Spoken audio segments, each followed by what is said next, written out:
Hi guys, right, we're in our little homestead here. We're having a break off of the track.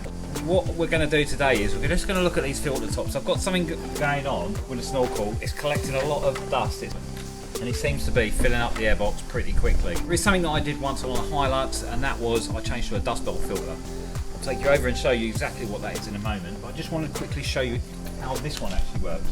Now this is amazing on the motorways. As I said to you, I changed this. This isn't a standard top. This is a standard raised air intake, but this isn't a standard top. What this actually does is, it's kind of like a ram air, if you like. So as you're going down the highway, it's full cooler air. It's been taken from higher up.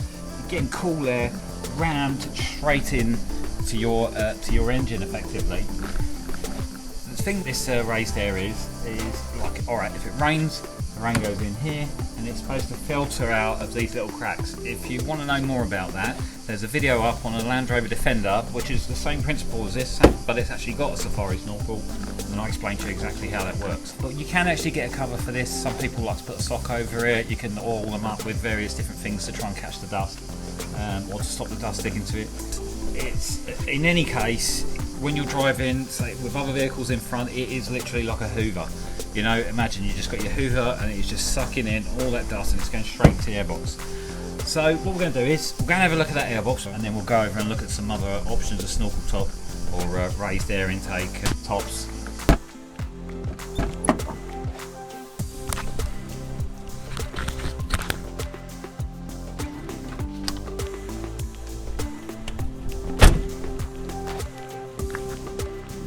Okay guys, so we are at the airbox here. Basically what happens is your air's coming in the top here, it's sucked down this big pipe through the wing here, in the inner wing and into this box. So your air filter's in here, and what we're going to do is we're going to open it up and have a look. Like I said, I cleaned it out not too long ago, probably even about 30-40 k's, so it's not done much and it hasn't been very dusty.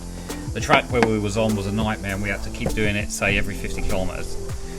So I'm just going to open this up and we'll have a look inside.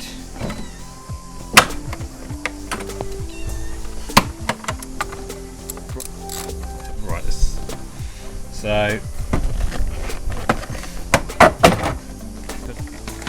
yeah, so we've got the new filter that we put in, and yeah, it's got this protection piece here. You can see it's just caught up a load of bits. So at the moment it's just absolutely full of flies.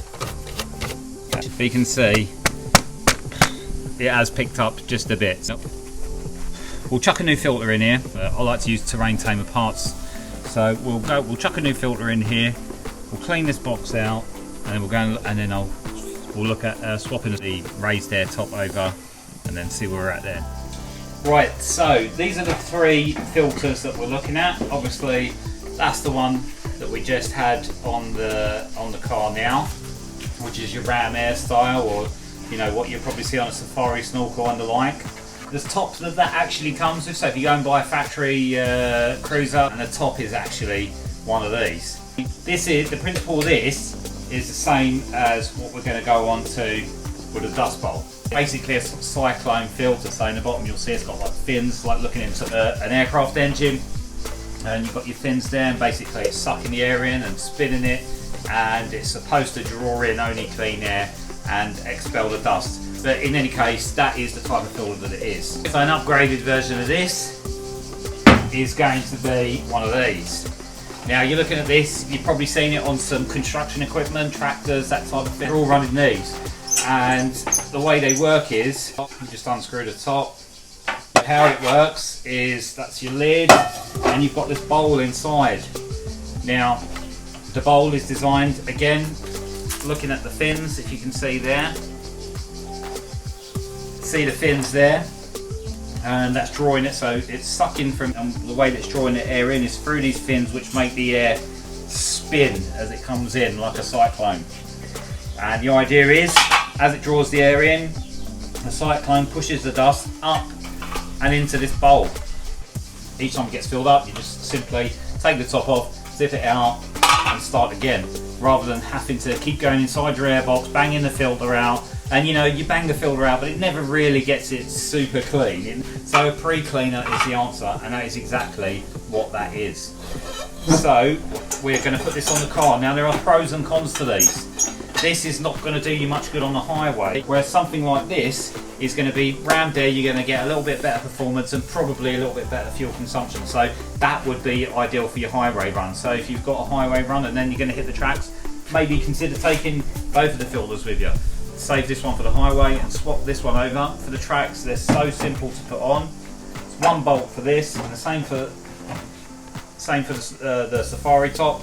Take this over, fit this onto the cruiser, and then see how we go. Let's move on to the next part of the video. I'll show you exactly how you put it on. See you next bit. Okay guys, so we just popped the base of the snorkel in, and we're going to do up these bolts. So the next job is I'll put the next dust bowl on top and that. As simple as this. So imagine every time that you stop, you just undo that one bolt, lift the lid off, empty it, and back on. This job done. And that is it. So now what we're looking at is basically a dust belt filter, pre-filter. So this is filtering before it gets down to our air filter, which is something to replace over time. So this is going to make that last longer. I've cleaned the airbox out. I've just got all those little bits and pieces and the flies. Now one tip here is, just on the bottom of your airbox, you won't be able to see this, but there's like a rubber valve, and it's a one-way valve, so it doesn't let anything back in, but it lets stuff out. So if water did come down into your airbox, it would go out of that valve. Now you want to make sure that's working. I just checked this one and it was pretty bogged up with a bit of mud, so you want to make sure that that's clear, because you definitely want that working. And as I said before, I always use terrain tamer, whatever it is, you know, with your air filters, diesel filters, you know, from service items down to, you know, to building yourself a vehicle. Terrain tamer, I cannot recommend this stuff enough. Actually, I'm telling you from experience, and if you want quality parts, these are it. You just cannot beat it. So what we're going to do is, although that's a newish filter, it's had a fair bit of dust whacked out of it, I'm going to put the new terrain tamer one in there. Comes, look, sealed up in this plastic, so you know it's not, it is properly clean. I'll get it out of this plastic.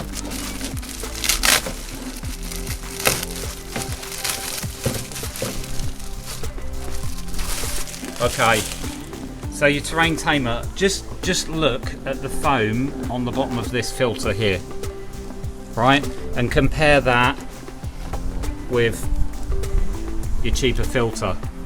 So you can see the two there of this one. Okay, compared to your terrain tamer, you've got this lovely thick layer, okay, and then your filter underneath is all nicely and protected. Proper, look, on the sides you've got this thick plastic wall which is holding the filter in. On the cheaper version, it's just literally like that, and I noticed as well that the rubber seal was actually coming away from this. With these vehicles, at the end of the day, service items, you really want to buy the best quality that you can afford, because, I mean, you know, save up and get the proper stuff, because this is what makes your motor last longer at the end of the day. Maintain it the best that you can, and like I say, you can just see the difference in those parts there. So this is how your engine breathes. Imagine the filter's in, fits lovely in there. Just check that seal, make sure that is correct all the way around. We'll get the top of the airbox back on. Just before you put anything back together, just make sure it's nice and clean inside, and make sure this edge hasn't got a build up, because this is, you know, at the end of the day, when you do a water crossing or anything like that, don't forget this is a box which is sucking all the time, and if there's a gap in here anywhere, or there's a piece of dirt or whatever, it is going to suck through that hole. So everything, all the connectors, nice and clean. Slot that back on there.